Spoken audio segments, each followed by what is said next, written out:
বিয়োগ করে দিব। তো ধরলাম আমি এটা 0, তাহলে আমরা কি করব, এই যে প্রত্যেকটা মানের সাথে এটা বিয়োগ করে দিব। তাহলে এখানে আছে -9, -9 থেকে -5 বিয়োগ করলে হচ্ছে কত, -14, -3 থেকে কত হচ্ছে, যেমন -3 থেকে আমি বিয়োগ করে দিব হচ্ছে কত, 2 বিয়োগ করলে হচ্ছে আপনার কত, -5।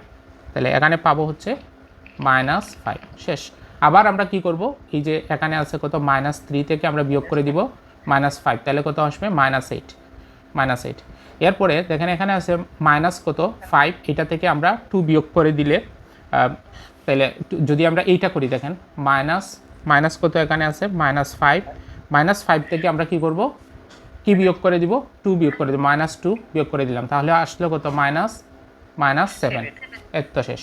এখন আমরা কি করব, জাস্ট সূত্র বসাবো। সূত্র বসানোর ক্ষেত্রে আপনারা যে কাজ করবেন, প্রথমে হাফ লিখলাম, আর এখানে যদি কোনো মাইনাস মান আসে তাইলে আমরা কি করে দিব, জাস্ট এটাকে ধনাত্মক করে দিব, এই এতটুকু। তাইলে প্রথমে কি করবেন, আপনি এখানে প্রথম এবং শেষ মনে রাখবেন, প্রথম এবং এইটার প্রথমের সাথে এইটার শেষ মান গুণ হবে, বাকি দুইটা গুণ করে দিলে হয়ে যাবে, ঠিক আছে। তাহলে এখানে আসে কত, মাইনাসে প্লাস, আর 14 দিয়ে 7কে গুণ করলে কত আসে, 98। এরপরে আমরা মাইনাস দিব, এটা সূত্রের মাইনাস। এরপরে আমরা কি করব, এই দুইটা গুণ করে দিব, মাইনাসে প্লাস, পাঁচাটা কত হচ্ছে, 40, ঠিক আছে। তো আমরা এখানে মডুলাসের চিহ্নও দিতে পারি।